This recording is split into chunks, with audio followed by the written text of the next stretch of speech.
శివుడికి పార్వతికి వివాహమైంది. పార్వతీదేవికి సోదరుడు నారాయణుడు. నారాయణి, నారాయణుడు. అమ్మవారికి నారాయణి అని పేరు. నమస్కారం చేసింది ఆశీర్వచనం కోసం. నీలాంటి కొడుకు పుట్టాలి, ఆశీర్వదించు అని. నాలాంటి అంటే నాతో సమానుడు ఎవడున్నాడు? నాలాంటి కాదమ్మా, నేనే కొడుకుగా వస్తాను అన్నాడు శ్రీ మహావిష్ణువు. కాబట్టి శ్రీ మహావిష్ణువే గణపతిగా వచ్చాడు అని ఒక కథ. విష్ణువు యొక్క స్థానం నారాయణుడు. నారం ఏవ అయనం యస్య సహ నారాయణ. నారం అంటే నీరు అని అర్థం. ఆయన పాలకడల్లో నివసిస్తూ ఉంటాడు ఎప్పుడు, క్షీరసముద్రం మధ్యలో. నీరే స్థానంగా కలిగిన వాడు నారాయణుడు. కాబట్టి ఆ నారాయణుడే మరొక రూపం సమస్తమైన విఘ్నములను నాశనం చేయడానికి వినాయకుడిగా వచ్చాడు. కాబట్టి తన చెల్లెలికి ఇచ్చినటువంటి మాట ప్రకారం అందుకోసమే నీటిలోంచి సేకరించిన పవిత్రమైనటువంటి నీటిలోంచి సేకరించినటువంటి మట్టితో భాద్రపద శుద్ధ చవితి నాడు స్వామివారు ఆవిర్భవించారు. కాబట్టి అక్కడి నుంచి మన శాస్త్రరీత్యా ఏ ఉత్సవం చేసినా 9 రోజులు ఉత్సవాలు చేయమన్నారు. కాబట్టి అలా 9 రోజుల పాటుగా ఉత్సవం చేసిన తర్వాత ఎక్కడి నుంచైతే స్వామివారిని స్వీకరించామో, ఏ నదీ జలాల మట్టిని సేకరించి స్వామి యొక్క ప్రతిమను నిర్మాణం చేసుకున్నామో, మళ్ళీ స్వామివారిని ఉత్సవాల అనంతరం కూడా అక్కడికే మనం పంపిస్తూ ఉన్నాం. అంటే దీని అర్థం ఏంటంటే మనం ఎక్కడి నుంచి వచ్చామో అక్కడికే వెళ్తాం, అక్కడికే వెళ్ళాలి. అది ధర్మం, అది సృష్టి ధర్మం.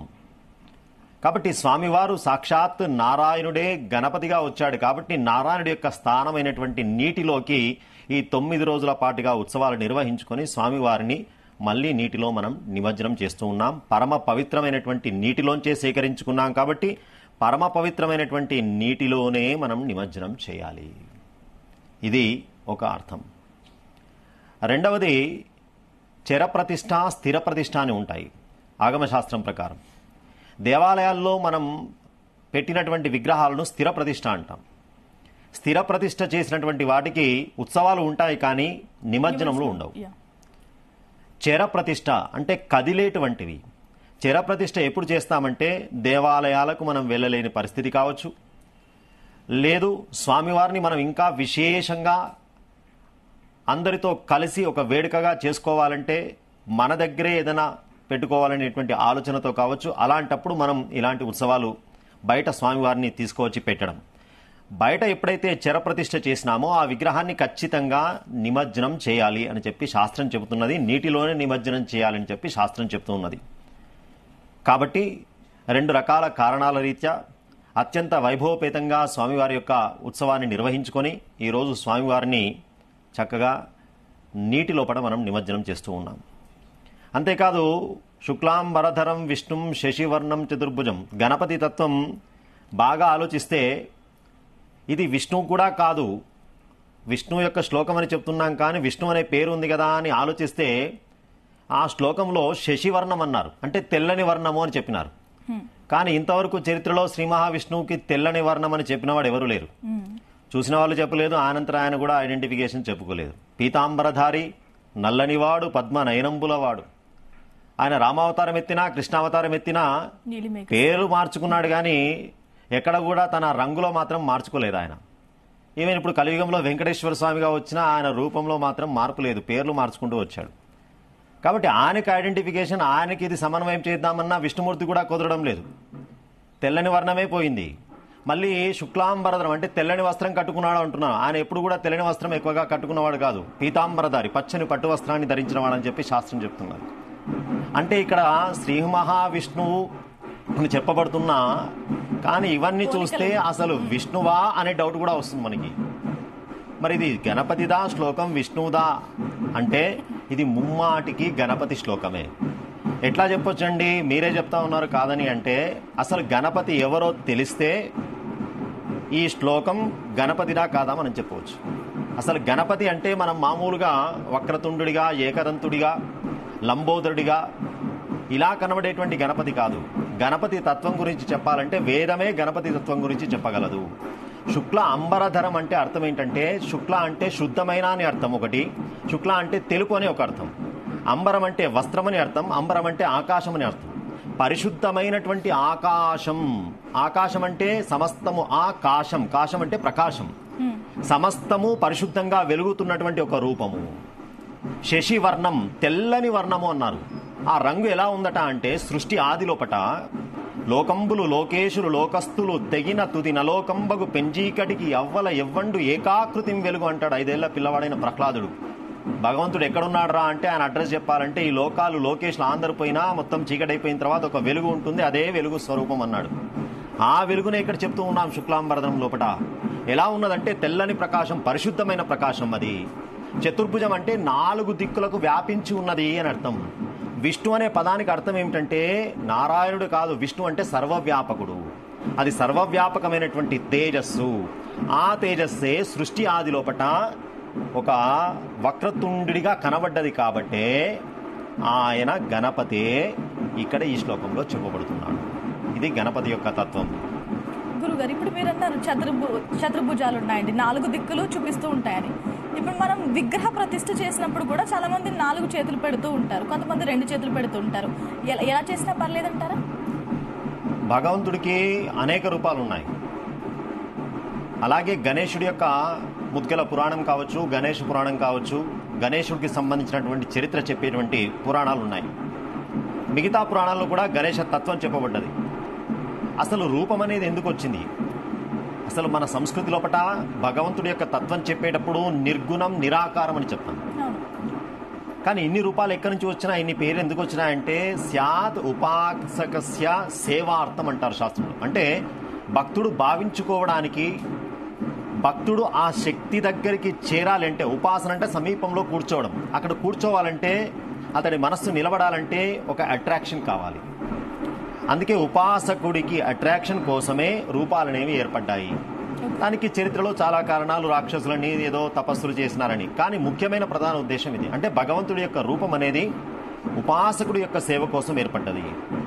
అలాగే ఆ రూపాల్లోపట కొంతమంది ద్విభుజుడిగా భావించినారు, 2 భుజాలుగా భావించినారు, కొంతమంది 4 భుజాల వాడిగా భావించినారు. ఎలా భావన చేస్తే భగవంతుడు అలా వారికి ప్రత్యక్షమైనాడు. కాబట్టి భగవంతుడి యొక్క రూపము లోపట ద్విభుజుడైనా, చతుర్భుజుడైనా, షడ్భుజుడైనా అదంతా ఉపాసకుడి యొక్క సేవ కోసం వచ్చింది. కాబట్టి భగవంతుడికి అనేక రూపాలు ఉన్నాయి. అనేక భుజాలుగా, అనేక అలంకారాల లోపల భగవంతుడిని సేవించుకోవచ్చు. అంత భారతీయ సనాతన వేద సంస్కృతిలో మాత్రమే ఆ ఫ్లెక్సిబిలిటీ మనకు కనబడుతుంది. గురువు గారు, మనం చూసాం, మీరు ఇందాక అన్నారు ఎక్కడి నుంచి అయితే పవిత్ర జలాల నుంచి తీసుకొచ్చిన మట్టి మళ్ళీ పవిత్ర జలాల్లో కలుపుతాం, అందుకే మట్టితో చేస్తూ ఉంటారు వినాయకుడిని అని. కానీ ఇప్పుడు చూస్తున్నాం ఈ జనరేషన్లో రకరకాల వస్తువులతో చేస్తున్నారు. ఎవరి స్తోమత బట్టి వాళ్ళు, కొంతమంది బంగారంతో చేస్తూ ఉంటారు. ఐ మీన్ నిమజ్జనం చేయకపోయినా కొలుస్తూ ఉంటారు. అసలు దీని వెనకున్న శాస్త్రీయం ఏంటి? అంటే విగ్రహ రూపకల్పన. ఇప్పుడు మీరు అన్నారు బంగారంతో చేయవచ్చా, వెండితో చేయవచ్చా, మట్టితో చేయవచ్చా. ఇప్పుడు మనం ప్రస్తుత పరిస్థితిలో చూస్తే ప్లాస్టర్ ఆఫ్ పారిస్ మనం ఎక్కువగా యూజ్ చేస్తూ అనేక నిర్మాణాలు కనబడతాం. అదొకటే కాదు, చాలా మనం చూస్తున్నారు, రోబోస్ తో చేస్తున్నారు, ఇనుముతో చేస్తున్నారు, డ్రై ఫ్రూట్స్ తో చేస్తున్నారు, రకరకాలుగా.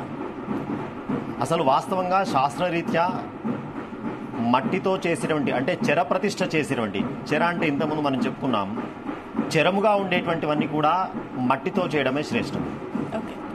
ఇక దేవాలయాల్లో స్థిర ప్రతిష్ఠ చేసేటువంటి విగ్రహాలు ఏవైతే ఉన్నాయో వాటికి సంబంధించినటువంటి శాస్త్రం వేరు, వాటికి సంబంధించినటువంటి స్టోన్ కానీ వాటికి సంబంధించింది వేరు. అక్కడ కూడా ఉత్సవమూర్తులు ఉంటాయి.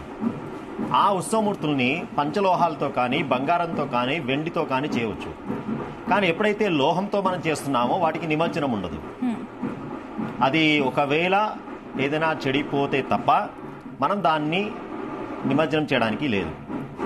కానీ ఏదైతే చెర ప్రతిష్ఠ చేసినామో, చెర ప్రతిష్ఠ చేసేటువంటివన్నీ కూడా, అంటే బయట మనము వీధుల లోపల పెట్టేటువంటి ఏ ఉత్సవాల కోసం పెట్టి ఉన్నామో అవన్నీ కూడా మృత్తికతో, మట్టితో సేకరించి చేయడమే చాలా శ్రేష్టం. గురుగారు, అంటే గణపతికి చాలా మంది పెడుతూ ఉంటారు నైవేద్యాలు, కానీ గరికకున్న ప్రాముఖ్యత ఏంటి? చాలా మనం టెంపుల్స్ లో చూస్తూ ఉంటాం, గరిక పట్టుకెళ్ళండి చాలు సంతోషపడతాడు గణనాథుడు అంటారు. దాని వెనుకున్న రహస్యం ఏంటి? దూర్వారోహంతు పుష్పిని. గరికను మనం దూర్వా అంటాం సంస్కృతంలో. దీనికో చిన్న కథ ఉంది. గణపతికి గరికకు ఏమిటి సంబంధం అని బాగా ఆలోచిస్తే, మామూలుగా ఆలోచిస్తే గరిక పెట్టినా సంతోషపడేవాడు మన గణపతి. ఎందుకంటే జీన్స్ ఎక్కడికి పోతాయండి? నీళ్లు పోసినా సంతోషపడేవాడి కొడుకు కదా. అలంకారాలు అవసరం లేదు, ఆభరణాలు అవసరం లేదు, హరహర అని చెప్పి నీళ్లు పోస్తేనే సంతోషపడి, ఇంత భస్మం పోస్తేనే సంతోషపడేటువంటి బోలాతత్వం కలిగి, మళ్ళీ ఆయన ఇచ్చినట్టుగా వరాలు ఎవడు ఇవ్వడు శంకరుడు. అలాంటి బోలాతత్వం కలిగిన వాడి కుమారుడు కాబట్టి కొన్ని జీన్స్ ఎట్లాగో ఉంటాయి. అలాగే గరిక పెట్టినా సంతోషపడేవాడు స్వామి. కారణం ఏమిటి అన్నారు అంటే, మనం ఒక సామెత చెప్తాం, గడ్డి పోచ కూడా కదలదు ఈశ్వరుడు యొక్క ఆజ్ఞ లేకుండా. చీమైనా కుట్టదు, గడ్డి పోచ కూడా కదలదు. మామూలుగా గడ్డి పోచతో ఎవరైనా చాలా సింపుల్ గా తీసేయాలంటే గడ్డి పోచతో సమానం అంటాం. రావణ్ణి కూడా గడ్డి పోచతో చూపెట్టింది సీతమ్మ. అంటే అంత చిన్న దాన్ని కూడా ఒక రెస్పెక్టబుల్ పొజిషన్ లోకి తీసుకువచ్చిన వాడు వినాయకుడు. ఎవరిని చిన్న చూపు చూడకూడదు. ప్రతి దాంట్లో ఒక శక్తి ఉంటుంది, దానికి ఉండే శక్తి దానికి ఉంటుంది. అంతెందుకండి, ప్రపంచమే అసలు జగత్తే భగవంతుని సృష్టి అన్నప్పుడు దీంట్లో స్క్రాప్ ఎక్కడ ఉంటుంది? కానీ దాన్ని మనం యూజ్ చేసుకునేటువంటి తెలివి మన దగ్గర లేదని మనం ఒప్పుకోలేము. మనము చెత్త ఏదైతే పడవేస్తామో దాంట్లో కూడా దాన్ని కూడా రీప్రొడ్యూస్ చేసి ఒక వస్తువును తయారు చేసేటువంటి తెలివి ఉన్నటువంటి వాళ్ళు ఉంటారు. కాబట్టి జగత్ అనేది భగవంతుడు సృష్టి అయినప్పుడు దీంట్లో ఏది కూడా పూజకు అనర్హం కాదు. ఇక్కడ మనం గణపతి దగ్గరికి వచ్చేసరికి ఒకరోజు యమధర్మరాజు గారు తిలోత్తమ నృత్యం చేస్తూ ఉంటే ఆ నృత్య హావభావాలు చూసి ఆమె మీద మనసు పడ్డాడు. ఈ గణేష పురాణంలోని కథ. ఎప్పుడైతే అంటే ఎటువంటి ఫీలింగ్స్ ఉండకూడదో అటువంటి ఫీలింగ్స్, ఏ సభలో ఏ స్థానంలో ఉండి అటువంటి ఫీలింగ్స్ ఉండకూడదు, ఆ స్థానంలో అటువంటి ఫీలింగ్స్ కలిగినాయి అంటే ఒక దుష్ట శక్తి అక్కడ బయలుదేరుతుంది. దానికి అనలాసురుడు అని పేరు. ఒక అసుర శక్తి పుట్టింది, అగ్ని లాంటి శక్తి పుట్టింది. అనలము అంటే అగ్ని. అలాంటి ధర్మబద్ధమైనటువంటి కోరిక కాకుండా అధర్మబద్ధమైన ఆలోచన వచ్చింది కాబట్టి అక్కడ అనలాసురుడు పుట్టాడు. వాడు పుట్టడమే ఒక దుష్టమైనటువంటి భావంతో బయటకు వచ్చినవాడు కాబట్టి లోకమంతా కూడా అల్లకల్లోలం చేస్తూ ఉంటే అప్పుడు ఎవరి వల్ల కూడా కాలేదు. అందరు దిగినారు రంగంలోకి, కానీ అనలాసురుడిని మట్టు పెట్టడం ఎవరి వల్ల కాలేదు. అప్పుడు గణపతిని ప్రార్థన చేస్తే గణపతిలో వారు వచ్చారు. గణపతి అనలాసురుణ్ణి సంహారం చేసినాడు, అగ్నిని తాగేసినాడు. ఆయన తండ్రి విషం తాగినట్టుగా అగ్ని మొత్తం కూడా తాగేసినాడు. ఆయన తాగేసిన తర్వాత శరీరం అంతా కూడా ఒక రకమైనటువంటి వేడి మంట పుడుతూ ఉన్నది. మరి స్వామి మన కోసం ఇంత చేసినప్పుడు మనం స్వామిని మళ్ళీ ఎట్లా శాంతపరచడం అని ఆలోచించినారు. ఆలోచించి బ్రహ్మగారు 2 శక్తులను ఇచ్చినాడు, సిద్ధి బుద్ధి అని. ఆ 2 శక్తులు ఇచ్చినప్పటికీ కూడా ఇంకా ప్రసన్నం కాలేదు. ఇలా ఒక్కొక్కరు ఒక్కొక్క రకంగా ప్రయత్నాలు చేస్తూ ఉన్నారు. కానీ 88,000 మంది మహర్షులు ఏకదాటిగా ఒకేసారి ఓం గణానాం త్వా గణపతి గుంహవామహే అని వేద మంత్రాలతోటి 21 దూర్వా, ఇప్పుడు మీరు అన్నారే గరిక అని, ఒక్కొక్కటి స్వామి దగ్గర శిరస్సు దగ్గర భుజాల దగ్గర ఒక్కొక్కటి పెట్టుకుంటూ వచ్చారు మంత్రాలతోటి. ఏ వస్తువుకైనా వస్తువులో శక్తి ఉండదు, మంత్రంతోనే శక్తి ఉంటుంది. మన ఇంట్లో వక్క మీద గణపతి పెడతాం, పసుపు ముద్ద చేసి గణపతి పెడతాం. పసుపు ముద్ద కాదు, అక్కడ మంత్రముతో, మంత్రాధీనంతో దైవతం. కాబట్టి మంత్రాలతోటి చక్కనైనటువంటి వేద ఉచ్చారణతోటి ఆ గరిక తీసి స్వామివారి శిరస్సు మీద వివిధ అవయవాల మీద పెట్టేసరికి మొత్తం ప్రశాంతత అయిపోయింది 21 మంత్రాలతో. అప్పుడు స్వామి ప్రశాంతత పొందిన తర్వాత ఎవరైతే నన్ను ఈ దూర్వాలతో పూజ చేస్తారో, గరికతో పూజ చేస్తారో వారికి ప్రసన్నున్నై వారు కోరినటువంటి కోరిక తీరుస్తాను. ఎందుకంటే మీరు చేసినటువంటి దానికి ఒక సింబాలిక్, ఒక గుర్తు ఉండాలి కదా, మెమరబుల్ గా అని చెప్పి స్వామి ఆ రోజు నుంచి దూర్వ ప్రియ అంటే గరిక ప్రియుడిగా చెప్పబడ్డాడు. గురుగారు, అంటే మనం వినాయక చవితి వ్రతం చేస్తున్నప్పుడు కానీ లాస్ట్లో మనం ప్రసాదం నైవేద్యం చేస్తున్నప్పుడు కొన్ని మోదకల గురించి వీటి గురించి ప్రస్తావన వచ్చింది, అటుకలు బెల్లం వీటి గురించి. కానీ ఎక్కడ లడ్డు ప్రస్తావన వచ్చిందా? కానీ లడ్డు మనం చూస్తుంటాం 27 లక్షలకి బలపు లడ్డు వేలం పాటు వెళ్ళింది. అసలు వేలమన్న పదం శాస్త్రాల్లో ఉన్నాయా? ఈ లడ్డూకున్న ప్రాముఖ్యత ఏంటి అసలు? మన ఆరాధనలో ప్రసాదం అనేది చాలా ఇంపార్టెంట్. ఎందుకంటే దేవాలయంలో ప్రసాదాల భక్తులు చాలా మంది ఉంటారు. అది తప్పేం కాదు. ప్రసాదం అంటే అనుగ్రహము అని అర్థం. భగవంతుని పూజ చేసి చివరికి భగవంతుని యొక్క అనుగ్రహాన్ని పొందడం కోసమే భావిస్తారు. ప్రసాదం అనే పదానికి అర్థం అనుగ్రహము అని. ఆ అనుగ్రహము డైరెక్ట్ గా మనం ఆయన చూసి ఆయన ద్వారా పూర్వకాలం అంటే యజ్ఞం చేస్తుంటే భగవంతుడే యజ్ఞాగ్ని నుంచి వచ్చాడు. కాబట్టి కాలానుగుణంగా కొంత మార్పు ఏర్పడుతుంది. అందుకోసమే భగవంతునికి ఏదైతే ద్రవ్యము, పదార్థము, ఫలము ఏదైతే నివేదన చేస్తున్నామో అది కూడా మాక్సిమం మనకి ఏది ఇష్టం ఉన్నదో అదే నివేదన చేస్తూ ఉంటాం. ఎందుకంటే తీసుకోవాల్సింది మనమే కాబట్టి అది భగవంతుడికి నివేదన చేసి ఆ పూజలో పాల్గొన్న తర్వాత దానికి ఒక పవిత్రత ఏర్పడుతుంది. ఆ వాతావరణానికి వెళ్ళిన తర్వాత మంత్రాలతో ఏదైతే చేసినామో ఆ వస్తువులన్నిటికీ పవిత్రత ఏర్పడుతుంది. భగవంతుని టచ్ చేసి వస్తున్నాయి కదా, మంత్రాలతో పెట్టబడుతున్నాయి కదా, ఆ పవిత్రత అంతా అయిపోయిన తర్వాత భగవంతుడి యొక్క అనుగ్రహంగా మనం స్వీకరిస్తున్నాం. ఇక గణేశుడి దగ్గరికి వచ్చేసరికి గణేశుడికి మోదక ప్రియ, లడ్డూ ప్రియ. లడ్డూకములు కూడా స్వామికి ప్రియమే, కానీ మోదకములు ఎక్కువగా చాలా ప్రియం. మోదం అంటే అర్థం ఏంటండి? మనం ఏదైనా కానీ సింబాలిక్ గా చెప్పినారు మన వాళ్ళు. మోదం అంటే ఆనందము అని అర్థం. మోద ప్రమోద ఆనంద. మోదము, ప్రమోదము, ఆనందం అని 3 పదాలు ఉంటాయి. ఈ మూడిటికి ఏమర్థం అంటే మామిడి పండు తినాలని మీకు కోరిక పుట్టింది, అది మోదం. అంటే దానివల్ల ఆ కోరిక పుట్టగానే కొంత ఆనందం మీలో కలిగింది, సమ్వాట్ సాటిస్ఫాక్షన్, మోదము. దానికోసము ప్రయత్నం చేసినాం, మార్కెట్కి వెళ్ళినాం, కనబడ్డాయి, దొరకవనుకున్నవి కనబడ్డాయి అనుకోండి, అక్కడ కొంత ఆ హ్యాపీనెస్ కొంచెం రెట్టింపు వస్తుంది కదా, దాన్ని ప్రమోదం అంటాం. ఎప్పుడైతే అది మీ చేతిలోకి వచ్చింది, మీ నోట్లో పడ్డదనుకోండి, ఆనందం అంటాం. మోద, ప్రమోద 3 ఒకటే, కానీ లెవెల్స్ కొంచెం తేడా ఉన్నాయి కదా. అలాగే భగవంతుడి యొక్క దగ్గరికి వచ్చేసరికి ఆయన చేతిలో ఎప్పుడు మోదకం ఉంటుంది. అంటే అర్థము ఎప్పుడు సంతోషంగా ఉంటాడు.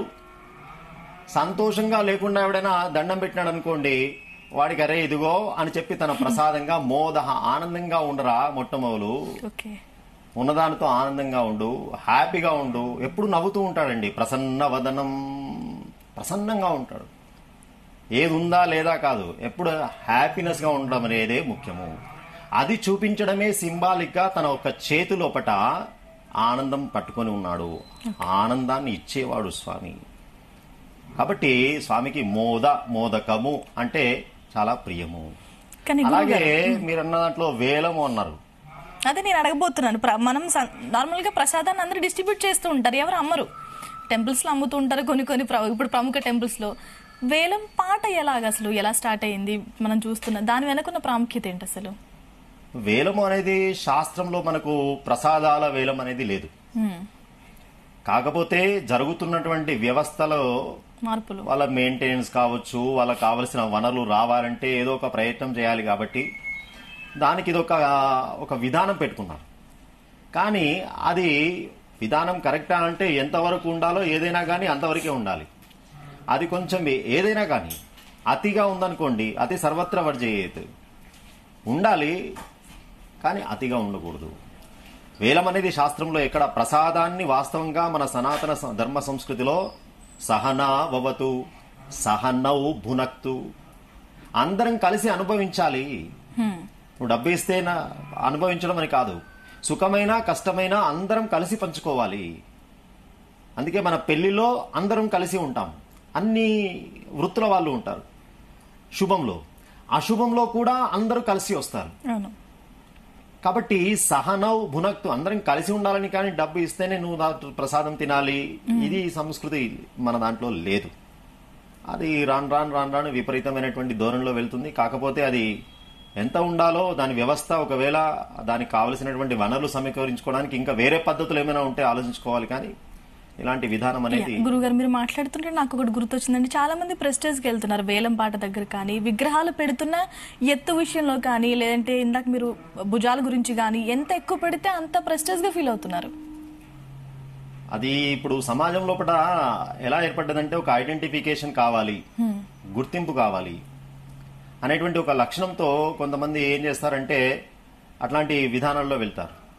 సరే, స్వామి వారి మీద భక్తితోటి చేస్తే చాలా సంతోషం, దాన్ని మనం యాక్సెప్ట్ చేయవలసిందే. ఆయన విశ్వరూపుడు, అనంతమైనటువంటి రూపం కలిగిన వాడు. మన శక్తి ఎంత ఉంటే అంత స్వామికి సమర్పించాలని చెప్పి మన శాస్త్రంలో చెప్పబడ్డది. యథాశక్తి అంటాం మనం. శక్తి లేకుండా చేస్తే తప్పు, కానీ ఎంత శక్తి ఉందో అంత వినియోగించవచ్చు అని చెప్తాం. కానీ భక్తితో వరకైతే ఓకే, కానీ దాన్ని తమ ఆధిపత్యాలు చూపించుకోవడానికో లేదా పోటీతత్వాలు చూపించడానికో, దానివల్ల ఏదైనా పర్సనల్ గా ఏదైనా లాభాలు ఉంటాయని ఆలోచిస్తే అది మాత్రం వేరుగా ఉంటుంది. కాకపోతే స్వామివారిని ఎప్పుడు అందరూ ఆరాధించేటట్టుగా, ఇప్పుడు సామూహికంగా మనం ఎందుకు విగ్రహం పెడుతున్నాం? దేవాలయంలోంచి బయటికి స్వామివారిని ఎందుకు పెడుతున్నాం? దేవాలయంలో కొన్ని రిస్ట్రిక్షన్స్ ఉంటాయి అక్కడికి, కానీ సామూహికంగా అందరం మనం సామూహికంగా అర్చించుకోవడానికి విధానంగా పెట్టుకుంటూ ఉన్నాం. ఎవ్రీబడి షుడ్ పార్టిసిపేట్, అందరి కోసం కదా. కాబట్టి అందరికి అర్చించుకునేటట్టుగా మనం ఆ రూపాన్ని గనక, ఆ విగ్రహాన్ని గనక మనం రూపకల్పన చేస్తే ఇంకా చాలా మంది భక్తులు ఆనందించే అవకాశం ఉంటుంది. గురుగారు, నిమజ్జనం గురించి కూడా చాలా మంది 3వ రోజు కదపడం, 1వ రోజు, లేదంటే 12, 11 ఇలా చూస్తూ ఉంటాం. దాని వెనకాల ఏం పాటించాలి అసలు? వాస్తవంగా ఏంటంటే ఏ మూర్తికైనా, ఏ ఉత్సవానికైనా నవరాత్రులు అంటాం మనం. ఇప్పుడు వచ్చేది అమ్మవారి నవరాత్రులు అంటాం. మన శాస్త్రంలో 9కి ఒక ప్రాధాన్యత ఉంది. అష్టాదశ పురాణాలు, భగవద్గీత అష్టాదశ అధ్యాయాలు, నవగ్రహాలు, 1 + 8 9. మనం ఏక అంకెగా తీసుకోవాలి ఏదైనా. 18 పురాణాలు, 18 అధ్యాయాలు. అలాగే శరీరంలో నవరంధ్రాలు, 9 రంధ్రాలు. యజ్ఞోపవీతం నవతంతువులు, శ్రీచక్రం నవ ఆవరణలు. 9 అనే దానికి చాలా విశేషం ఉంది. కారణం ఏంటంటే 9 అంకె సంఖ్యాశాస్త్రం కాబట్టి దాని ప్రకారం మనం చెప్పాలి. 9 తర్వాత అంకె లేదు వాస్తవం చెప్పాలంటే. 9 తర్వాత 10 ఉంది కదా అంటే 10 అంటే మళ్ళీ ఒకటి అప్పు చేసుకుంటున్నాం, కొత్తది కాదు. అంటే బిగ్గర్ గా చెప్పాలి అంటే బిగ్గర్ నెంబర్ అంటే 9. అంకె 9 మించింది లేదు. శరీరంలో 9 రంధ్రాలు ఉన్నాయి. 84 లక్షల జీవరాశుల్లో ఉత్తమమైనది మానవ జన్మ. దీంట్లో వాస్తవం చెప్పాలంటే 10 ఉంటాయి. ఈ 10వది సహస్రారం ఇక్కడ ఉంటుంది. ఈ రంధ్రం ఎప్పుడు మూయబడి ఉంటుంది. ఈ 9 రంధ్రాలు తెరవబడి ఉంటాయి. ఈ 9 రంధ్రాల్లోంచి ఈ ఆత్మశక్తిని మనం బయటికి కొట్టి సహస్రారం భేదన చేస్తే ఉత్తర ద్వార దర్శనం అంటారే. ఉత్తర ద్వార దర్శనం చేస్తే మోక్షం అంటే శరీరంలోనే ఉత్తర ద్వారం ఉంది. ఇది కొట్టుకుంటూ వెళ్ళిపోవాలి. అందుకే కపాల మోక్షం అంటారు చనిపోయిన తర్వాత. ఇక్కడి నుంచి వెళ్ళాలి వాస్తవంగా. అంటే ఈ 9 రంధ్రాలతో కూడిన శరీరాన్ని 9 రోజుల పాటుగా మనం మోక్షం గురించి, 10వ రోజు ఈ జీవుడు పరమాత్మలో ఐక్యం కావాలి. ఇది 9 రాత్రుల్లో ఉండేటువంటి ముఖ్య ఉద్దేశం. 9 రోజులు చేయాల్సినటువంటి ఆరాధన విధానం. ఒకవేళ 9 రోజులు మనం చేసేటువంటి అవకాశం లేదనుకోండి, మన శాస్త్రంలో ఇంకొకటి చెప్పినారు, 3 రోజులు. మనం ఇంట్లో వినాయక చవితి రోజు పెడితే ఒకరోజే పూజ చేస్తాం, లేదా 3 రోజులు పూజ చేస్తాం, లేదు 5 రోజులు. బేసీ సంఖ్య లోపల మనం పూజా విధానం ఉంటుంది. 3, 5, 7, 9 ఇట్లా మనము శక్తిని బట్టి 9 రోజుల పాటుగా ఉత్సవం చేసే శక్తి ఉంటే 9 రోజులు చేయవచ్చు. 5 రోజుల పాటుగా చేసే శక్తి ఉంటే 5 రోజుల పాటు చేయవచ్చు. అట్లా మన శక్తి కొలది ఎన్ని రోజులు చేద్దాం అనుకుంటే అన్ని రోజులు చేసి తర్వాత మనము నిమజ్జనానికి తీసుకువెళ్ళాలి. గురుగారు, ఇక్కడంటే ధర్మ సందేహం ఏంటంటే చాలా మందికి నిమజ్జనం చేయడం కుదరకపోవచ్చు, కానీ ముందు రోజు 1, 3, 5, 7, 9, 11 కదుపుతూ ఉంటారు విగ్రహాన్ని. కదిపి అలా ఉంచొచ్చా ఇంట్లో? ఎప్పుడు కానీ కదిపిన తర్వాత అదే ఆ రోజే మనం నిమజ్జనానికి తీసుకువెళ్ళాలి. ఓకే. ఎప్పుడైతే మనము విసర్జన చేసినామో ఆ రోజే మనము స్వామివారిని చేయడం శ్రేష్టం. గురుగారు, అంటే రీసెంట్ డేస్ లో మనం ఇంటి దగ్గర చిన్న వినాయకుని పెట్టుకుని తొట్టిలోనో లేదంటే చిన్న గుంత తీసో మనం నిమజ్జనం చేస్తున్నాం. అది ఎంతవరకు కరెక్ట్? అలా చేయొచ్చు అంటారా? వాస్తవంగా శాస్త్రం ప్రకారం ప్రవహించేటువంటి నీటిలో మనము నిమజ్జనం చేయడం అనేది శ్రేష్టం. ఎప్పుడు ప్రవాహానికి దోషం ఉండదు. ఎప్పుడు మనం నది స్నానం చేసినా ప్రవాహ ఉన్నటువంటి నదిలో మనం స్నానం చేస్తాం. అథవా అది లేని పక్షంలో సెకండరీగా మనము తటాక స్నానం లోపల. అలాగే నిమజ్జనం కూడా అంతే. కాబట్టి మొట్టమొదలు మనము మన ప్రిఫరెన్స్ అంటే ప్రాధాన్యత లోపల ప్రవహించే దాంట్లో లేదు, మనకు అవైలబిలిటీ లేదు, సౌకర్యం లేదనుకున్నప్పుడు మనం తటాకం చెరువులో గాని, ఇక దానికి అది కూడా లేదు బావి అదిలో అట్లా మనము దానికి నిమజ్జనం చేసుకోవచ్చు, తప్పేమి కాదు. గురుగారు, అంటే ఈ రోజు చాలా మంది విగ్రహాలు నిమజ్జనం చేస్తూ ఉంటారు. అసలు ఎలాంటి నియమాలు ఉంటాయి నిమజ్జనం టైంలో? నిమజ్జనము వాస్తవంగా ఎలాగైతే అసలు భారతీయ సంస్కృతి లోపల ఏ ఉత్సవమైనా మంగళపూర్వకంగా ప్రారంభం కావాలి. మంగళాదీని, మంగళ మధ్యాని, మంగళ అంతాని. శుభంతో ప్రారంభం కావాలి, శుభంగా నడవాలి, శుభంతోనే అది మీరు రచన చేయండి. మన సంస్కృతి అది. అలాగే మంగళ వాయిద్యాల పూర్వకంగా మంగళ ఘోషతో స్వామివారి ప్రతిష్ఠ చేయాలి. మంగళ నాదాలతో మంగళ గీతాలతో స్వామివారి ఉత్సవాలు నడిపించాలి.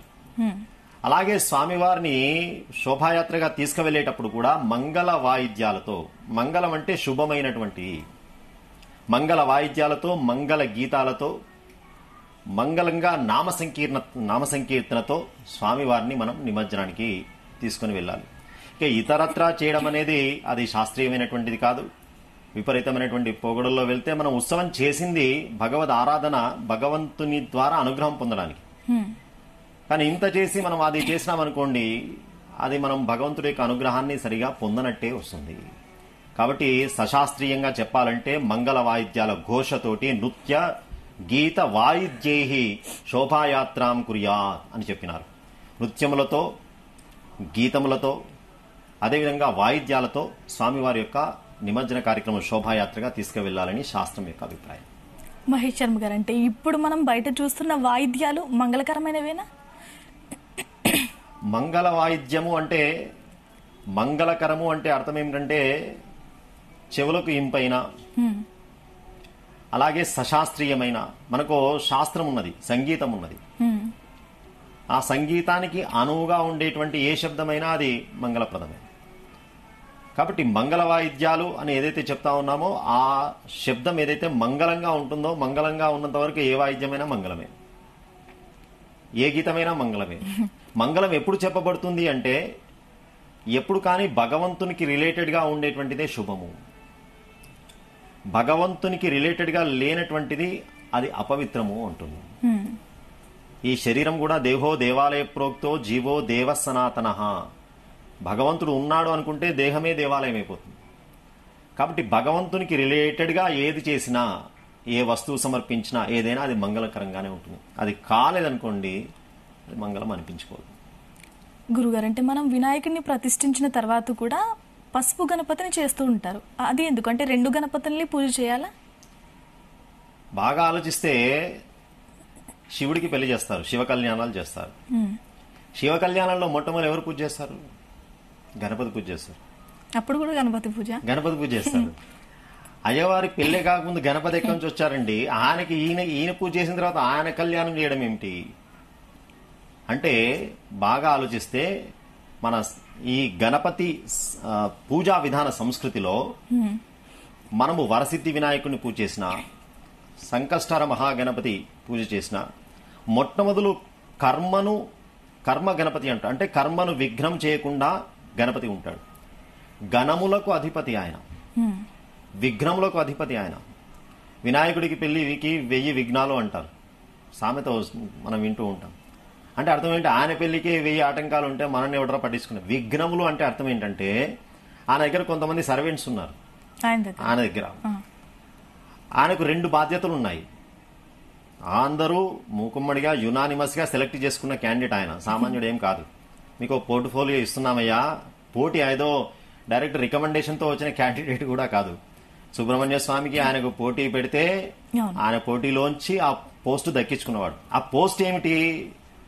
ఈ పోస్ట్ లో నేను కూర్చోబెడుతున్నాం, ఏదైనా దేవతలకు సంబంధించిన లేదా ఏదైనా విశ్వ శ్రేయస్సుకు సంబంధించిన విరుద్ధమైన ఎవడైనా కార్యక్రమం చేస్తే వాడికి నువ్వు విఘ్నం చేయాలి. విశ్వ శ్రేయస్సుకు చక్కగా ఎవడైనా పాటుపడుతుంటే వాడి యొక్క విఘ్నాలు తొలగించాలి. కాబట్టి ఆయన కొంతమందిని పెట్టుకున్నాడు. మరి బాధ్యతలు పని చేయాలంటే అందుకే వాళ్లకు విఘ్న దేవతలు అని పేరు. ఈ విఘ్న దేవతలందరికీ ఆయన నాయకుడు కాబట్టి విఘ్న నాయకుడు అని పేరు ఆయన. కాబట్టి వినాయకుడు పెళ్లికి 1000 విఘ్నాలంటే అందరూ ఆయన సర్వెంట్సే కదా. ఒక్కొక్కరికి ఏ పేరు చూసుకున్నా విఘ్నానే ఉంటుంది. అందుకే ఎవరు చూసినా విఘ్న కనబడుతుంటాయి. కాబట్టి వినాయకుడి పెళ్లిలో 1000 విఘ్నాలు అని చెప్పినారు. అలాగే ఇంతకుముందు ప్రశ్న అడిగినారు, ఏమి వినాయకుడి 2 వినాయకుడు పసుపు గణపతి. సో ఈ పోర్ట్ఫోలియో ఏదైతే ఉందో ఈ పోర్ట్ఫోలియోను ఖచ్చితంగా ఎవరైనా గౌరవించాలి. కొడుకు కలెక్టర్ సీట్ లో ఉన్నాడు అనుకోండి, తండ్రి వచ్చాడు, సీటుకైతే గౌరవం ఇవ్వాలి కదా. కాబట్టి ఆ స్థానానికి గౌరవం ఇవ్వడం. కానీ పుట్టక ముందే గౌరవం ఇస్తున్నారు మీరు చెప్పిన లెక్క ప్రకారం. అయితే ఇక్కడ విశేషం ఏంటంటే శివుడి యొక్క కళ్యాణాన్ని మనం చేసేటువంటి సందర్భంలో మనం చేసేటువంటి సందర్భంలో ఖచ్చితంగా వినాయకుడి యొక్క ఆరాధన చేయాలి. సృష్టి ఆదిలో జరిగినటువంటి విధానం వేరు. కానీ మనం చేస్తున్నటువంటి ఉత్సవాదుల లోపల ఎవరిది జరిగినప్పటికీ కూడా ఖచ్చితంగా మొట్టమొదలు గణపతి యొక్క ఆరాధన చేయాలి. అలా చేయకనే రావణాసుడు కైలాసం నుంచి శంకరుణ్ణి ఆత్మలింగం పట్టుకపోయి ఇంటి దాకా తీసుకువెళ్దాం అనుకున్నవాడు భూ కైలాస్ మధ్యలోనే ఆగిపోయినాడు గోకర్ణ క్షేత్రంలో. గురుగారు, అంటే వినాయక చవితి రోజున కలశం పెట్టి చేయాల్సిన అవసరం ఉందా? కలశం పెట్టి మనం కొబ్బరికాయ పెట్టి జాకెట్ అవి చుట్టి పూజ చేస్తూ ఉంటారు కదా, అలా చేయాల్సిన అవసరం? అంటే మనము ఏ ఉత్సవానికైనా దాని బ్రహ్మ కలశం అంటాం. మీరు ఏ ఉత్సవం తీసుకున్నా ఒక 3 రోజులు ఉత్సవం చేసినాం అనుకోండి, ఆ కలశ పూర్వకంగా మనం పూజ చేయాలి. 9 రోజుల ఉత్సవానికి నాంది అనమాట. అది ఒకరోజు చేసే వాటికి పెద్దగా అవసరం ఉండదు. మామూలు కలశ పూజ ఉంటుంది, కానీ బ్రహ్మ కలశం లాగా ఒక కలశం పెట్టుకుని చేయాల్సిన అవసరం లేదు. 3 రోజులు 5 రోజులు 9 రోజుల పాటుగా చేసే ఉత్సవాలు ఉన్నాయనుకోండి, దానికి ఒక విధానం ఉంటుంది. ఆ విధానంలో మీరు అన్నట్టుగా ఆ కలశం యొక్క స్థాపన ఉంటుంది. గురుగారు ఇందాక అన్నారు మంత్రానికి చాలా ప్రాముఖ్యత ఉంటుంది, అదే అన్ని మోసుకు వెళ్తుంది అని. ప్రతిష్ఠ చేసినప్పుడు మంత్రాలు ఒకలా ఉంటే నిమజ్జనం చేసినప్పుడు ఎక్కువ వినిపించవు కూడా. నిమజ్జనం చేసి తీసుకువెళ్తారు, జస్ట్ అలా తీసుకువెళ్ళి విగ్రహాన్ని నీటిలో వేస్తూ ఉంటారు. అక్కడ ఏమైనా మంత్రాలు పాటించాలా? ఆల్రెడీ మంటపంలో 9 రోజుల పాటుగా ఉత్సవం చేసిన తర్వాత మంటపంలోనే ఉద్వాసన జరుగుతున్నది. మంత్రపూర్వకంగా మనం విగ్రహం తయారు చేసుకుంటున్నాం, కానీ దాంట్లో దివ్యమైన శక్తి ఎప్పుడు వస్తుంది? మంత్రం పఠించినప్పుడు వస్తుంది. కాబట్టి స్వామివారిని మనం తీసుకువచ్చిన రోజు మంత్రముతో దాంట్లో శక్తి నింపినాం. 9 రోజుల పాటుగా మనం భావన చేసినప్పుడు ఆ మంత్రాన్ని మనం రిసీవ్ చేసుకోగలిగినాం, శక్తిని మనం రిసీవ్ చేసుకోగలిగినాం. మన పవర్ ఎంత ఉంటే అంత మనం రిసీవ్ చేసుకోగలిగినాం. 9 రోజుల పాటు అయిన తర్వాత 10వ రోజు మనము మంత్రముతోటే ఉద్వాసన చేయాలి. అంటే ఆల్రెడీ మంటపాల్లోనే స్వామివారి యొక్క ఉద్వాసన అయిపోయింది. అయిపోయిన తర్వాత మళ్ళీ ఇక విగ్రహం మామూలు మూర్తిగా ఉంటుంది, రూపంగా ఉంటుంది అంతే. కాబట్టి తర్వాత మంత్రాలతో పెద్దగా ఏమీ ఉండదు. గురుగారు, అంటే ఇంట్లో చేసుకునే వాళ్ళకి ఏం చెప్తారంటే ఉద్వాసన టైంలో వాళ్ళకి ఎలా చేయాలో కూడా కొంతమందికి తెలియదు. అంటే ఒక శ్లోకం ఉంటుంది. ఏమిటంటే ఒకవేళ మనకు ఆ శ్లోకం గనక గుర్తు లేదనుకోండి, కేవలం గణపతి స్మరణ చేస్తూ భగవంతుడికి ఏ భాష ఇంపార్టెంట్ అండి అన్నారు. మనం తెలుగులో చెప్తే ఆయన వినడా? కాబట్టి స్వామికి అన్ని భాషలు తెలిసినవాడు ఆయన. అందులో గణపతి ఆయన విద్యా అధిపతి. కాబట్టి ఏ భాషలోనో సంస్కృతంలోనే చెప్పాను. స్వామిని భక్తి భావంతో పిలవడం ముఖ్యం. భక్తికి భాష అవసరం లేదు. భక్తి మనస్సుకు రిలేటెడ్, భావానికి రిలేటెడ్. కాబట్టి ఆ భావంతో స్వామి మిమ్మల్ని ఈ సంవత్సరం చక్కగా ఆరాధించుకునే అవకాశం, ఊపిరి ఇచ్చినటువంటి నీకు ఆరాధన చేసుకునే అవకాశం ఏర్పడ్డది. మళ్ళీ సంవత్సరం వరకు మా ఊపిరి ఉంటుందా ఉండదా స్వామి, ఖచ్చితంగా మా కుటుంబాన్ని చల్లగా చూడవయ్యా, వచ్చే సంవత్సరం కూడా ఇంకా చాలా గొప్పగా చేసుకునే శక్తి ఇవ్వవయ్యా అని చెప్పి భావంతో గణేశ నామస్మరణంతో మనం వినాయకుని నిమజ్జనం చేయొచ్చు. యత్పూజితం మయాదేవ పరిపూర్ణం తరస్తుతే. కాబట్టి స్వామివారిని పంపించేటప్పుడు భగవత్ నామస్మరణ, మంత్రాలే రావాల్సిన అవసరం లేదు.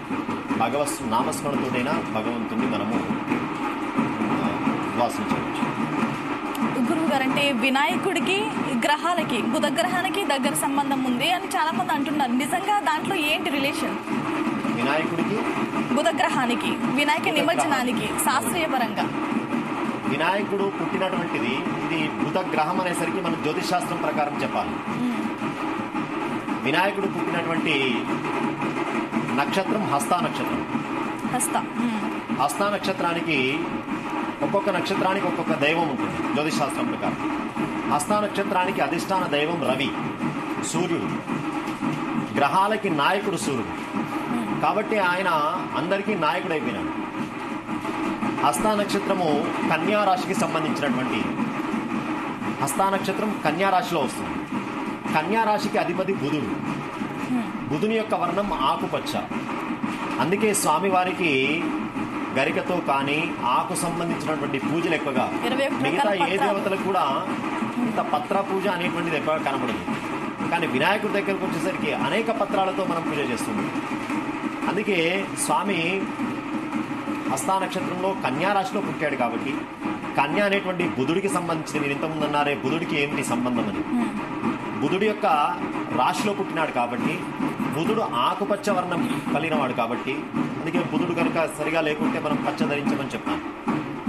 కాబట్టి ఆ బుధుడికి రిలేటెడ్గా పత్ర పూజ, అదేవిధంగా స్వామివారికి దూర్వాలతో పూజ కూడా. అందుకే అలా జ్యోతిష్ శాస్త్రం ప్రకారం బుధునికి అలాగే గణపతికి సంబంధం ఏర్పడింది. గురుగారు, అంటే ఈ టైంలో మనం చూస్తుంటాం నిమజ్జన టైంలో చాలా విచిత్రంగా ప్రవర్తిస్తూ ఉంటారు చాలా మంది. ఇవి శాస్త్రానికి చాలా వ్యతిరేకమని తెలిసినా కూడా ప్రవర్తిస్తుంటారు. అలాంటి వాళ్ళకి ఏం చెప్తూ ఉంటారు? శాస్త్రం ప్రకారం మనం ఉత్సవం చేస్తూ ఉన్నాం. భగవంతుడి యొక్క అస్తిత్వం, భగవంతుడు ఉన్నాడు అని ఎవరు చెప్పినారు? ఏదో పండితులు చెప్పినారు అనుకుందాం. పండితులకు ఎవరు చెప్పినారు? వేదం చెప్పింది. మనకు ప్రామాణ్యం వేదం, శాస్త్రం. కాబట్టి వేద శాస్త్రాల మీద గౌరవంతో భగవంతుడు ఉన్నాడని చెప్పి, భగవంతుడి పూజ ఇట్లా చేయాలని చెప్పి ఏ వేదం శాస్త్రం చెప్పిందో ఆ రకంగా చేస్తే భగవంతుడికి హానం, భగవంతుడికి మనం గౌరవం ఇచ్చినట్టు. ఒక వ్యవస్థ ఉందండి, ఆ వ్యవస్థలో ఎట్లా ఉండాలని ఒక రూపము, ఒక డిజైన్ చేస్తారు. ఇట్లా ఉండాలండి, డ్రెస్సింగ్ ఇట్లా ఉండాలండి. లేదండి నేను వస్తాను, పని మాత్రమే చేస్తాను, ఇష్టం వచ్చినట్టుగా ఉంటాను అంటే ఆ వ్యవస్థను మనం అగౌరవపరిచినట్టు అవుతుంది. అలాగే మనము వేదము, శాస్త్రం ప్రకారము భగవంతుడి యొక్క అస్తిత్వాన్ని నమ్మి భగవంతుడి యొక్క పూజా విధానాలు చేస్తున్నప్పుడు ఆ వేదశాస్త్రం ఏదైతే చెప్పిందో ఆ ప్రకారమే నడుచుకోవాలి. ఆ ప్రకారంగా నడుచుకున్నట్టయితే అది అశాస్త్రీయమైనటువంటి విధానాలకు వెళ్తుంది. దానివల్ల వచ్చేటువంటి సత్ఫలితాల కంటే దుష్ఫలితాలు ఎక్కువగా ఉంటాయి. కాబట్టి అలాంటి విధానాల్లో మనం వెళ్ళకూడదు. గురుగారు, అంటే చాలా మందికి చాలా రకరకాల దోషాలు ఉంటూ ఉంటాయి. ఒక్కొక్కరు ఒక్కొక్క దేవుణ్ణి మొక్కుతూ ఉంటారు. వినాయకుడిని మొక్కవలసిన వ్యక్తులు ఎవరంటే చదువుకు సంబంధించిన వ్యక్తులు చాలా మంది పూజలు చేస్తూ ఉంటారు, పిల్లలు కానీ. ఇక ఎవరు చెయ్యొచ్చు? మీరు అన్నట్టుగా ఒక్కొక్కరు, ఇప్పుడు లక్ష్మీదేవి అన్నారనుకోండి, డబ్బు దగ్గరే ఆగిపోతారు. డబ్బు కావాలంటే లక్ష్మీదేవి అంటారు, చదువు కావాలనేసరికి సరస్వతీదేవి అంటారు. కానీ వినాయకుడు అందరి దేవుడు. ఆయన అన్నీ ఇచ్చేవాడు. ఆయన చదువు ఇచ్చేవాడు, ఆయన ఐశ్వర్యం ఇచ్చేవాడు, ఆయన కార్య విజయం ఇచ్చేవాడు, ఆయన శత్రువు నాశనం చేసేవాడు. ఆయన చరిత్ర చాలా పెద్దది, అనేకమైనటువంటి వృత్తాంతాలు ఉన్నాయి.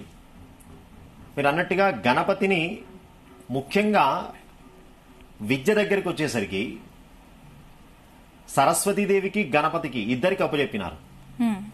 ఏదైనా చాలా గొప్పనైనటువంటి శక్తివంతమైనటువంటి నిల్వ ఉందనుకోండి, ట్రెజర్ ఉందనుకోండి, అది ఒకరి చేతిలో పెట్టారు. ఎప్పుడు బ్యాంకులో కూడా అంతే. హెడ్ క్యాషియర్ గారి దగ్గర ఒక కీ ఉంటుంది, మేనేజర్ గారి దగ్గర ఒక కీ ఉంటుంది, లాకర్స్ది. అంటే ఒక విలువైనది అనేది ఎప్పుడైతే ఉంటుందో దాన్ని ఒకరి మీద పెట్టకుండా ఇద్దరి మీద డిపెండ్ చేస్తారు. అలాగే విద్య దగ్గరకు వచ్చేసరికి ఇద్దరికి లింక్ చేస్తున్నారు, సరస్వతీదేవికి వినాయకుడికి. మరి ఇద్దరు ఎట్లా అన్నారు? సరస్వతీదేవి మేధాశక్తి, మేధాస్వరూపం. చదువుతున్నా కొద్ది చదువుతూ ఉంటాం కానీ మెదడులోకి ఎక్కాలి కదా. అదంతా కూడా మేధాస్వరూపం, సరస్వతి అనుగ్రహం. ఇక్కడ ఉండడం కాదు, అసలు పరీక్ష టైంలో ప్రజెంట్ చేయాలా. బాగా చదువుతాం, ఆ 3 గంటల్లో ఏది గుర్తు రాలేదు అంటాం. అంటే ఏదో నీకు అక్కడ విఘ్నం ఏర్పడతా ఉంది. దీన్ని తొలగించాలంటే, అంటే కరెక్ట్ టైంలో కరెక్ట్ ప్రజెంటేషన్ చేసి కరెక్ట్ గా నీకు విజయాన్ని అందించాలంటే వినాయకుడు. అట్లా విద్యకు సంబంధించి 2 పెట్టినారు. అలాగే కార్య విజయం, త్రిపురాసుర సంహారం చేయడానికి శివుడు వెళ్ళాడు. 3 రాక్షసులు, చాలా గొప్ప కథ అది. ఎవరి వల్ల కాలేదు, శివుడి వల్లనే చావాలని కోరుకున్నారు కాబట్టి శివుడే రంగంలో దిగినాడు. ఆయన ఎక్కువగా యుద్ధాలు చేయడు పాపం. ఆయన శివుడే వెళ్ళాడు, అయినప్పటికీ కూడా చావడం లేదు. ఏమిటి పరిస్థితి అంటే, అప్పుడు దేవతలు అన్నారట, స్వామి వినాయకుడికి ఏమైనా చెప్పి వచ్చినారా లేదా, అబ్బాయికి చెప్పి వచ్చినారా లేదా అని అడిగిందట. ఎవరు? పార్వతీదేవి. వచ్చేటప్పుడు అయ్యో చెప్పలేదు అని చెప్పి మళ్ళీ వినాయకుడి దగ్గరికి వెళ్ళి ఇలా త్రిపురాసుర సంహారం కోసం వెళ్తున్నాము అంటే, అప్పుడు వినాయకుడు నేను చూసుకుంటానయ్యా, ఏ విఘ్నం రాకుండా అని చెప్పి ఆ అసుర సంహారం అంత జాగ్రత్తగా కావడానికి వినాయకుడే ఆధారం. అమృత మదనం కూడా చాలా కష్టపడ్డారు. ఆ అమృత మదనంలో కూడా దేవతలు, రాక్షసులు వినాయకుడి యొక్క ప్రార్థన చేయకపోవడం వల్లనే చాలా విఘ్నాలు ఏర్పడ్డాయి. కాబట్టి వినాయకుడి యొక్క ఆరాధన వల్ల విద్య కాదు, ఐశ్వర్యం కాదు, సమస్తమైనటువంటి కార్య విజయం కలుగుతుంది. మనకు అన్నీ కావాలంటే ఒక వినాయకుడి యొక్క ఆరాధన చేస్తే సమస్తమైనటువంటి శుభాలను మనం పొందగలం. గురుగారు, అంటే మనం చాలా రకాల కళ్యాణాలు చూస్తూ ఉంటాం, కానీ వినాయకుడి కళ్యాణం అసలు చేస్తూ ఉంటారా? ఆయన కళ్యాణానికి సంబంధించి అంటే సిద్ధి, బుద్ధి, వివాహం గురించి కానీ ఎక్కడ ఎక్కువగా మాట్లాడడం వినలేదు ఎప్పుడు. బాగా ఆలోచిస్తే ఉపాసనలో కొన్ని ఉన్నాయి. హనుమంతుడికి సబ్జెక్ట్ మన హనుమంతుడు కాదు కాబట్టి, కానీ వీళ్ళంతా బ్యాచిలర్స్ అన్నారు కాబట్టి వీళ్ళకి అందరు ఇక వస్తూ ఉంటారు దీంట్లో. హనుమంతుడి దగ్గరికి వస్తే ఒక వివాహం చెప్పినారు, సువర్చల అని. అలాగే మన వినాయకుడి దగ్గరికి వస్తే సిద్ధి, బుద్ధి అన్నారు, ఇద్దరు చెప్పినారు. అంటే ఇది ఏమిటి అంటే, కథల ప్రకారం సిద్ధి బుద్ధిని బ్రహ్మదేవుడు ఇచ్చినాడు, వివాహం జరిగిందని చెప్తాం. కానీ బాగా ఆలోచిస్తే, తాత్వికంగా ఆలోచిస్తే, ఉపాసనాపరంగా ఆలోచిస్తే అసలు రూపంలోంచి రూపం అనేది తాత్కాలికం, నామము రూపం అనేది తాత్కాలికం. ఆ రూపంలో ఉండే శక్తిని మనం పొందాలి అనుకున్నప్పుడు, రూపంలో ఉండేటువంటి శక్తిని మనం పొందాలంటే మహర్షులు ఏం చేసినారంటే ఆ రూపాన్ని ధ్యానం చేసేటప్పుడు వాళ్ళు ఏ రూపాన్ని అయితే ధ్యానం చేసినారో ఆ రూపాన్ని అక్షరాలలో వాళ్ళు ఉచ్చరించినారు. అవే మంత్రాలుగా వచ్చినాయి. మంత్రాలు ఎవరు రాయలేదు. వాళ్ళు చూసినప్పుడు ఆ చూసినటువంటి రూపాన్ని వాళ్ళు ఏదైతే పలికినారో, అక్షరాలు పలికినారో అవే ఆ దేవతలకు సంబంధించిన మంత్రాలుగా ఏర్పడ్డాయి. ఇప్పుడు గణపతి మంత్రం ఉన్నది. గణపతిని చూసి, గణపతిని దర్శించి, పూర్వంలో మహర్షులు ఎవరైతే గణపతి యొక్క రూపాన్ని దర్శించి ఉన్నారో గణపతి మంత్రాల్ని ద్రష్ట అంటారు. మహర్షుల్ని ద్రష్ట అంటారు, మంత్రద్రష్టలు అంటారు. వాళ్ళు గణపతి తత్వము ద్వారా ఇంకా సిద్ధి బుద్ధి అనేటువంటి 2 తత్వాలను కూడా కలిపి, ఇవి కూడా మంత్రాలే, ఈ 2 మంత్రాలను కలిపి పూజ చేస్తే ఇంకా గణపతి నుంచి శక్తి ఇంకా విశేషంగా మనం పొందగలము అని చెప్పి సిద్ధి బుద్ధి అనేటువంటి 2 బీజాక్షరాలను గణపతికి కలిపి ఆ గణపతి యొక్క రూపం, గణపతి యొక్క మంత్రాన్ని డిజైన్ చేసినారు. మామూలు గణపతి ఇచ్చేటువంటి శక్తి, సిద్ధి బుద్ధి బీజాక్షరాలతో కలిపి గణపతి యొక్క ఉపాసన, లక్ష్మీ గణపతి అంటాం. మళ్ళీ బాగా ఆలోచిస్తే లక్ష్మికి గణపతి, లక్ష్మీ బీజాక్షరాన్ని కలిపి గణపతి మంత్రం కలిపితే, ఇలా కొంతమంది మహర్షులు ఆయా మంత్రాలను మనకు చూపించినారు.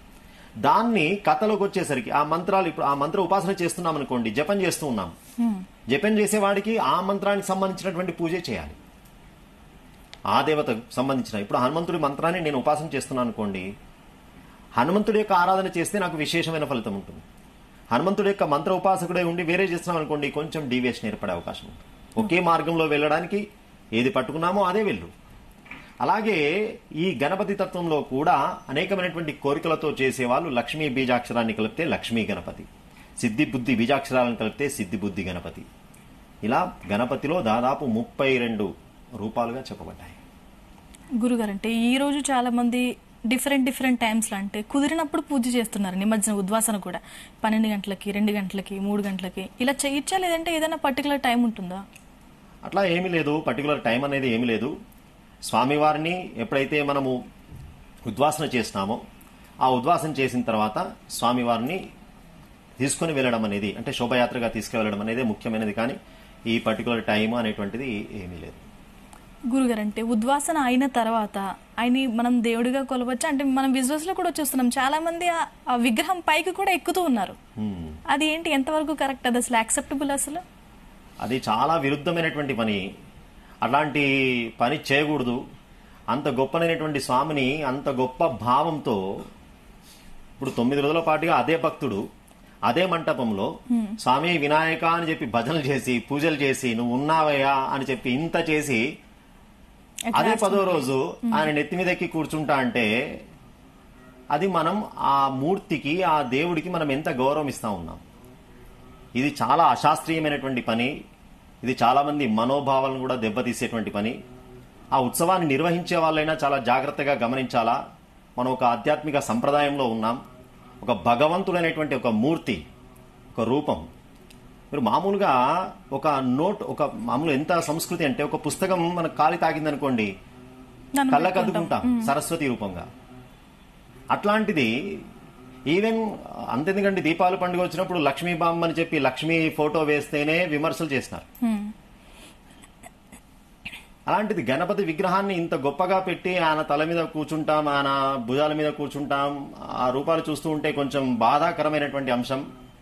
దయచేసి మనం ఆ ఉత్సవ సమితి కావచ్చు, అట్లాంటి మనము ఆ శోభయాత్ర నిర్వహించేటప్పుడు అట్లాంటివి లేకుండా ఇంకా వేరే రకమైనటువంటి ప్రయత్నాలతో అలాంటి శోభయాత్ర చేస్తే చాలా మంది హర్షిస్తారు. అంత గొప్ప ఉత్సవం చేస్తున్నప్పుడు ఇట్లాంటి చిన్న చిన్న పొరపాట్లు జరగకుండా వారు శ్రద్ధ వహిస్తారని చెప్పి అనుకుంటూ ఉన్నాను నేను. గురుగారు, సంకష్ట చతుర్దశికి వినాయక చవితికి ఏంటి తేడా? సంకష్టహర చతుర్థి శుక్లపక్షంలో వచ్చే చవితి వినాయక చవితి. భాద్రపద శుక్లపక్షం. శుక్లపక్షం అంటే పౌర్ణమి ముందు వచ్చేది. కృష్ణపక్షం అంటే అమావాస్య ముందు వచ్చేది, పౌర్ణమి తర్వాత వచ్చేది. పౌర్ణమి తర్వాత వచ్చే చవితి ఏదైతే ఉందో దాన్ని సంకష్టహర చతుర్థి అంటారు. ప్రతి మాసంలో వస్తుంది. ప్రతి మాసంలో పౌర్ణమి తర్వాత వచ్చేటువంటి 4వ రోజు చతుర్థిని సంకష్టహార చతుర్థి. ఆ పేరులోనే ఉంది సంకష్ట. మామూలు కష్టం కాదు, సమ్యక్ కష్టం, పెద్ద కష్టం అని నువ్వు ఏదైతే భావిస్తున్నావో ఆ పెద్ద కష్టాన్ని కూడా హరించేటువంటి చవితి అని. ఆ రోజు వినాయకుడి యొక్క ఆరాధన మనం చేస్తూ ఉన్నాం. సంకష్టహర చతుర్థి రావడానికి కారణం ఏంటంటే దానికి ఒక చిన్న ఉదాహరణ ఉంది. భరద్వాజ మహర్షి తపస్సు చేసుకుంటూ ఉంటే ఒక అప్సరస స్త్రీ వెళ్తూ ఉంటే భరద్వాజుడి యొక్క తేజస్సు స్ఖలనమైపోయి ఒక పిల్లవాడు పుట్టాడు. భరద్వాజుడు వెళ్ళిపోయినాడు. కానీ ఆ పిల్లవాడిని ఎవరు పోషించాలా తెలియక భూదేవి ఒక స్త్రీ రూపకంగా వచ్చి ఆ పిల్లవాడిని పోషించింది.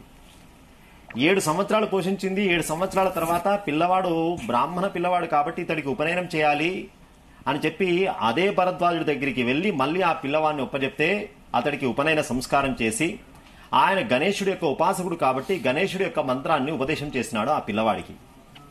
ఆ పిల్లవాడు గణేశుడి యొక్క మంత్రాన్ని అలాగే అనేక సంవత్సరాలు జపం చేస్తే గణేశుడు ప్రత్యక్షమైనాడు. ప్రత్యక్షమై ఆయనకి వరం ఇచ్చినాడు.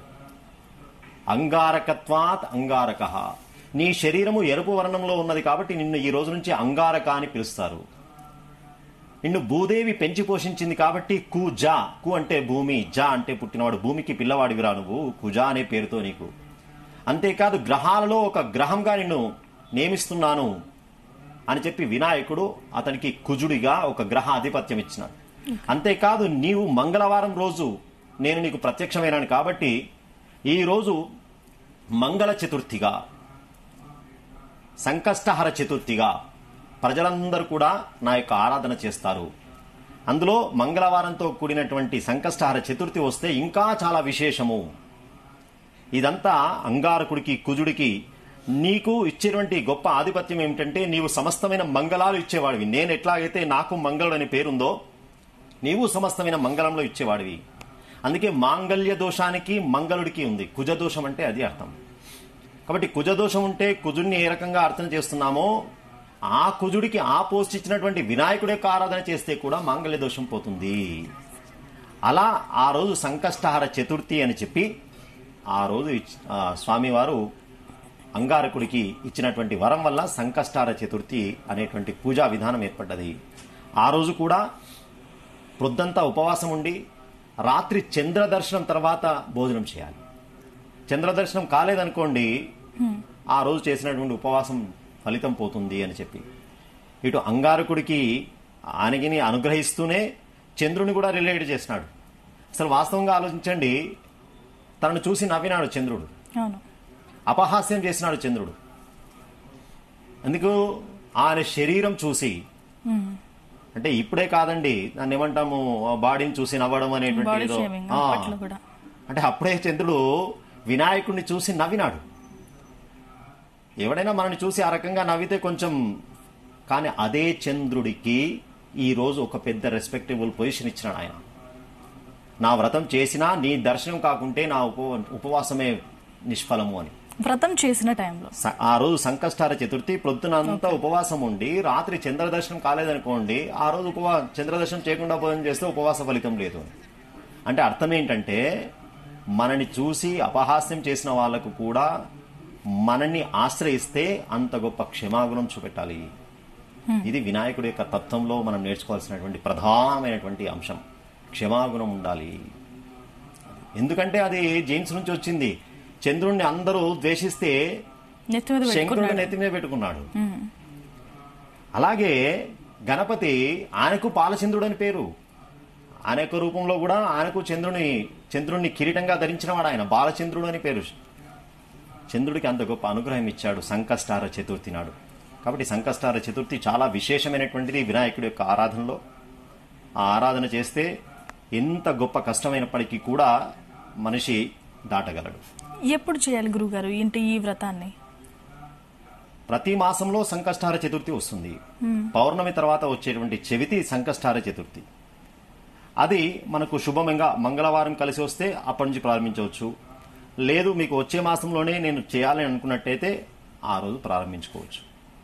విశేషంగా ప్రారంభించాలి అనుకుంటే మాఘమాసంలో చాలా విశేషమైనది. శ్రావణ మాసంలో చాలా విశేషమైనది. గురుగారు, అంటే చాలా ఎక్కువ సార్లు వింటాం కొడితే ఏనుగు కుంభస్థలాన్ని కొట్టాలని. ఆ ఏనుగు కుంభస్థలాన్ని శిరస్సుగా ధరించిన వాడు గణపతి. ఏంటి అక్కడ ఏముంటుంది అసలు? ఎందుకు ఆ మాట ఎక్కువ ప్రాముఖ్యత పొందింది? కొడితే కుంభస్థలం కొట్టాలి అనేటువంటి సామెత డిఫరెంట్. అంటే సామెతలు ఎట్లా పుడతాయంటే స్టోరీలను బట్టి సామెతలు పుడతా ఉంటాయి. కొడితే కుంభస్థలం కొట్టాలంటే సింహము ఏ జీవిని ముట్టుకోదు, అది దానికి ఆహారము అయితే పస్తులైనా ఉంటుంది, గడ్డి తినదది.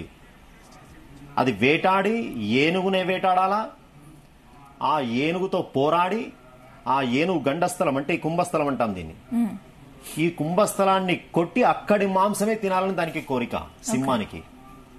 అంటే కొడితే కుంభస్థలమే కొట్టి తినాలి తప్ప, లేకుంటే మనం బతకకున్నా వ్యర్థం. అది సింహం యొక్క ఆలోచన.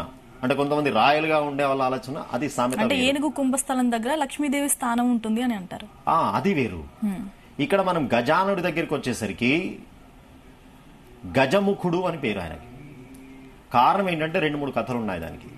మొదటిది, ఇంద్రుడికి ఒకసారి గర్వభంగం జరిగింది.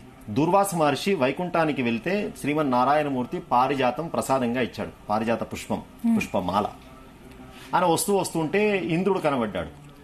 ఎప్పుడు కానీ ప్రసాదం మన సంస్కృతి లోపల అందరికీ పంచుకొని మనం స్వీకరిస్తాం. మీరు కాశీకి వెళ్ళారనుకోండి, తిరుపతి వెళ్ళారనుకోండి, మన వరకే మనం లడ్డు తెచ్చుకోం, అందరికీ ఇవ్వాలని.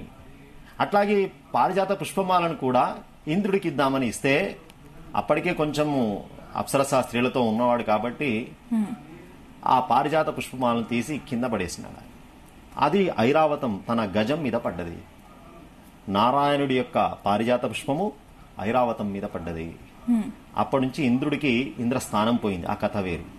ఇక్కడ గజానికి ఎందుకు స్థానం వచ్చింది అంటే, గజ జాతికి ఎందుకు స్థానం వచ్చిందంటే, నారాయణుడి యొక్క పారిజాత పుష్పాన్ని మోసినటువంటిది గజం.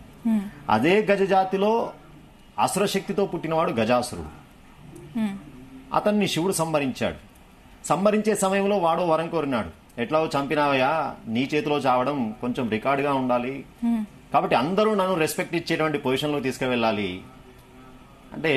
శంకరునికి ఎందుకు నవ్వు వచ్చింది అంటే, శూలంతో పొడిచిన తర్వాత ఎత్తినాడు. ఎత్తిన తర్వాత నవ్వుతున్నాడట గజాసురుడు. ఎందుకురా నవ్వుతున్నావు అన్నా అంటే, నీకంటే నేనే గొప్పవాడిని అన్నాడు. నాకంటే నువ్వెట్లా గొప్పవాడు అవుతావు, చూడు నన్ను శూలంతో నువ్వు పైకెత్తినావు కదా, నీకంటే నేనే హైట్ లో ఉన్నాను కదా అన్నాడు. కొంచెం బోలావాడు కాబట్టి ఏం వరం కావాలా అంటే, ఈ వరం కోరుకున్నాడు. నా శరీరము ఎప్పుడూ పూజ్యత పొందాలి, నా ముఖము పూజ్యత పొందాలి, నా చర్మము పూజ్యత పొందాలి. ఆ చర్మాన్ని ఆయన ధరించినాడు శివుడు. ఆ ముఖాన్ని ఆ కథ లోపల వినాయకుడు యొక్క శిరస్సు తెగిపడితే గజుడి యొక్క ముఖం అది అతికించడం జరిగింది. అంటే నార్మల్ గా చాలా మంది ఎవరైతే వ్యతిరేకిస్తారో వాళ్ళకి ఇది ఒక సమాధానం. ఎందుకంటే వాళ్ళు ఇది జరిగిందంట, ఇది జరిగిందంట అలా అంటుంటారు. కానీ ఒక పర్పస్ వల్ల జరిగిందని చాలా మంది ఆలోచించరు. సో చాలా మంచిగా వివరించారు గురువు గారు. గజ అనే దానికి ఇంకో అర్థం ఉంది. గ అంటే గచ్చంతి, జ అంటే జన్మ, పుట్టుక. ఈ జీవులన్నీ చివరికి ఎక్కడికి వెళ్తున్నాయో, మళ్ళీ ఏ స్థానం నుంచి అయితే జన్మ జరుగుతున్నదో ఆ స్థానమే గజస్థానం. గజ అంటే మామూలుగా ఏనుగు అని అర్థం, కానీ ఆధ్యాత్మిక పరిభాషలో గజ అంటే గా అంటే గచ్చంతి. ఈ సృష్టి అంతా ఎక్కడికి వెళ్తుంది, ఎక్కడ లయమవుతుంది, మళ్ళీ అక్కడి నుంచే సృష్టి వస్తా ఉంది. జన్మ, ఆ స్థానము లోకాలు ఉండకున్నా ఆ స్థానం ఎప్పుడు శాశ్వతమే. ఆ స్థానమే ముఖంగా కలిగిన వాడు అంటే తాను ఎప్పటికీ నిలబడి ఉండేవాణ్ణి అని చెప్తూ ఉన్నాడు. సర్వం జగదిదం త్వత్తో జాయతే, సర్వం జగదిదం త్వత్తతిష్టతి, సర్వం జగదిదం త్వయిలయమేషతి. వేదం చెప్తూ ఉన్నది. అది గజముఖ స్థానంలో ఉండేటువంటి మరో పరమార్థికమైనటువంటి అర్థం. గురుగారు చాలా ధన్యవాదాలు. మీకు చాలా చక్కగా వివరించారు. ఎవరు చూడని కోణాలు కూడా వివరించారు. థ్యాంక్ యూ సో మచ్ అండి.